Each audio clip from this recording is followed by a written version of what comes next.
Taking that work in guidance and counseling was probably very, very good for me. Probably made me a much better educator.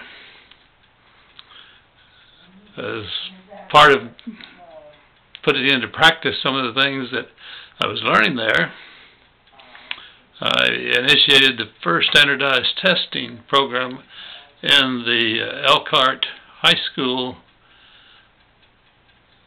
that they'd ever had. And I'll never forget that one of the boys, well, after they had taken the test, small school, I had a session with each one individually to go over how they had done.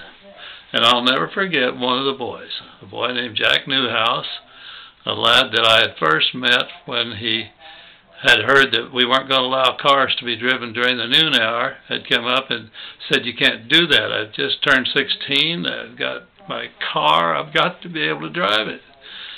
So, you know, we'd gotten off to kind of a bad start because he didn't like that rule, and he handled it all right when it was all said and done. But he was kind of modeling himself after the more rascally element in the school, and I think probably he hadn't done his studies very industriously.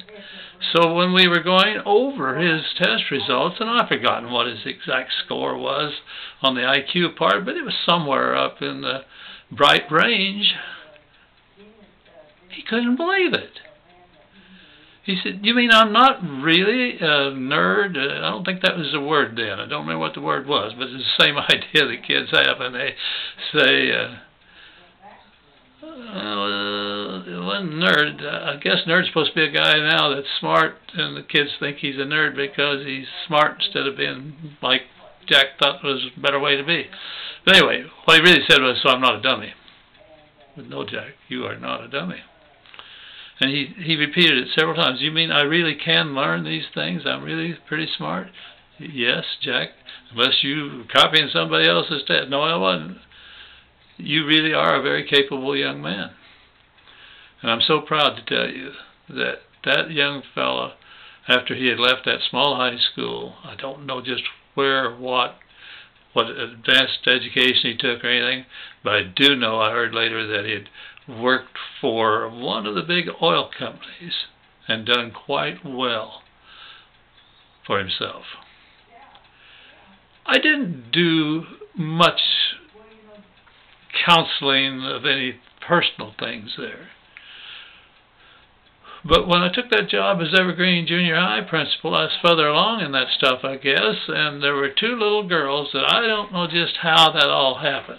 But that very first year, I remember that a girl named April Almy and one named Teresa Sumners, they just needed to talk to the principal a lot. And I think they both did have some pretty definite things troubling them, and we talked a lot of things out. But I did, I think, reach a conclusion somewhere along the line that, wait a minute,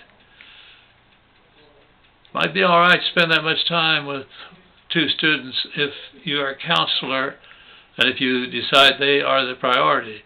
But as a principal, you just can't do that much individual counseling.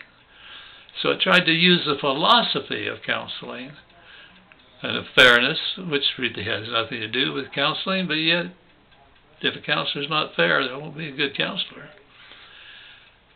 I think I got a lot from taking the minor in guidance and counseling, but I never really had the time to do a lot of sit-down counseling with individuals.